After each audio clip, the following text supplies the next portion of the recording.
Hello everyone. हमने अपनी previous video में लेजर का टॉपिक स्टार्ट किया था। आज हम उसका सब टॉपिक स्टडी करेंगे, that is balancing an account.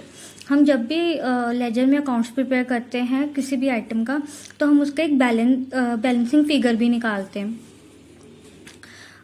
At the end of the each month At the end of the each month or year or any particular day, it may be necessary to ascertain the balance in an account। कि जब भी हम किसी मे भी हो सकता है हम किसी मंथ के एंड में, एंड ऑफ द ईयर या फिर किसी पर्टिकुलर डेट पे हम ये ज़रूरी होता है कि हमारे जितने भी लेजर में अकाउंट्स प्रिपेयर किए उसका हम एक बैलेंसिंग फिगर निकालें। अब बैलेंस हम निकालते कैसे हैं? To ascertain the balance in any account, what is done is to be total the sides and ascertain the difference. The difference is the balance। अब हमने पढ़ा था लेजर के फॉर्मेट में कि लेजर की दो साइड्स होते हैं, एक डेबिट और एक क्रेडिट। तो इन जो दोनों साइड्स हम इनका टोटल करेंगे और जो उनसे भी एक साइड बड़ी होगी और जो उनसे साइड छोटी होगी, उन दोनों का जो डिफरेंस होगा वो होता है हमारी balancing amount. If the credit side is bigger than the debit side, it is a credit balance. कि जब हमारे फॉर्मेट में जो हमारी क्रेडिट साइड अगर वो बड़ी है डेबिट साइड से, तो जो बैलेंस होगा वो होगा credit balance, and in other case it is a debit balance. और अगर हमारी डेबिट साइड बड़ी है और क्रेडिट साइड छोटी है तो बैलेंस होगा debit balance. The credit balance is written on the debit side as to balance carry down.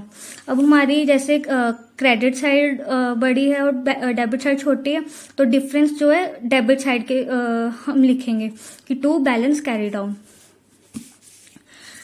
जैसे कि हमने फॉर्मेट में भी देखा था कि ये हमारी क्रेडिट साइड होती है और सपोज इस क्रेडिट साइड का टोटल हमारा डेबिट साइड के टोटल से ज़्यादा है, तो जो इन दोनों का डिफरेंस होगा वो डेबिट साइड पे लिखा जाएगा टू बैलेंस कैरी डाउन। उसके बाद हम देखेंगे by doing this two sides will be equal. ये बैलेंस निकालने से जो हमारी दोनों साइड्स का टोटल है वो इक्वल हो जाता है। बैलेंस निकालने के बाद then the credit balance is written on the credit side by balance brought down. अब हमने जो यहाँ पर टू बैलेंस कैरी डाउन निकाला था, ये जिस भी आइटम का हम अकाउंट बनाते हैं उस आइटम का अकाउंट जब नेक्स्ट ईयर या नेक्स्ट पीरियड में बनेगा, तो उसके जो प्रीवियस अकाउंट में जो हमने यहाँ पर टू बैलेंस कैरी डाउन लिखा था वो नेक्स्ट पीरियड के अकाउंट पे यहाँ पर आके बाय बैलेंस ब्रॉट डाउन हो जाएगा।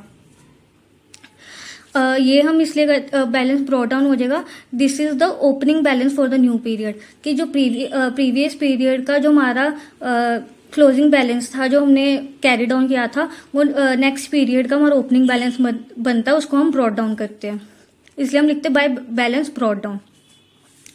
The debit balance similarly is written on the credit side as by balance carry down.